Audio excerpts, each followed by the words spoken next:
నమస్కారం అన్న. నమస్కారం అన్న. మీ పేరు? నా పేరు నాగరాజు. మాది వనపర్తి కాన్స్టిట్యున్సీ. ఓకే. నా పేరు నాగరాజు, వనపర్తి కాన్స్టిట్యున్సీ. ఇప్పుడు కాంగ్రెస్ వచ్చి 3 నెలలు అవుతుంది కదా, కాంగ్రెస్ పాలన ఎలా అనిపిస్తుంది మీకు? గతంలో టీఆర్ఎస్ పాలన కంటే కాంగ్రెస్ పాలన మాకు కొంచెం మంచిగా అనిపిస్తుంది.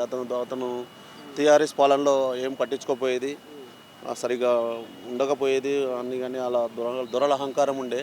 ఇప్పుడు ప్రజాపాలన ప్రజల కోసం, ప్రజల చేత ఎన్నుకోబడ్డ ప్రభుత్వం ప్రజల కోసం బాగా పనిచేస్తుంది అనుకుంటున్నాను నేను. అంటే రేవంత్ రెడ్డి గారు చెప్పినట్టు పథకాలు ఏవైతే చెప్పారో అవి ఇంకా సరిగ్గా అమలు పరచలేదని చెప్పేసి అంటున్నారు. ప్రజలు ఏమంటున్నారు అంటే ఇంకా అది కుదరలేదని చెప్పేసి అంటున్నారు. అది ఎంతవరకు కరెక్ట్? అంటే ప్రభుత్వం వచ్చి 3 నెలలు అవుతుంది కాబట్టి 90 రోజుల్లోనే ఇంకా అమలు చేస్తాడు, కంపల్సరీ చేస్తున్నాడు. ఇంకా కొంచెం ప్రజలకు అందుబాటులో వెళ్ళి ఇంకా చేస్తూ పథకాలు ఓన్లీ ప్రచారంలోనే నడుస్తున్నాయి. ప్రజలకు కొంచెం ఇంకా బాగు చేస్తే బాగుంటుందని అనిపిస్తుంది. అంటే ఇప్పుడు పెట్టిన పథకాలు ఏవైతే ఉన్నాయో వాటి వల్ల ఎక్కువ ఉపయోగం లేదని చెప్పేసి ప్రజలు అంటున్నారు.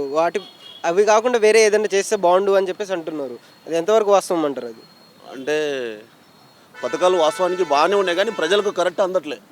ప్రజలకు ఓన్లీ చెప్తున్నారు సోషల్ మీడియాలో కానీ వార్తల్లో వస్తున్నాయి, చేస్తున్నాము 500 సిలిండర్. కానీ 500 సిలిండర్ అనేది ఒక లేడీస్కే కాకుండా ప్రజలు జెంట్స్ పేరు మీద ఉన్న కూడా వాళ్ళకి పథకం అమలయ్యేటట్లు చూస్తే బాగుంటుందని అనిపిస్తుంది.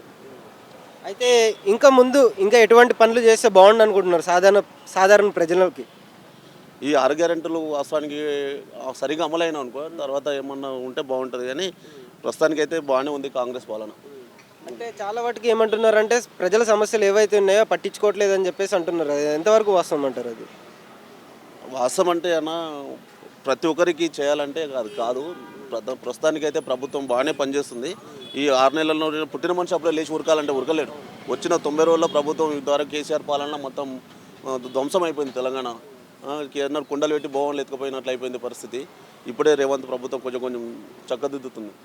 ముందు ముందుగా ఇంకా బాగుంటుందని నేను ఆశిస్తున్నా. బాగుండాలి అని కోరుకుంటున్నాను.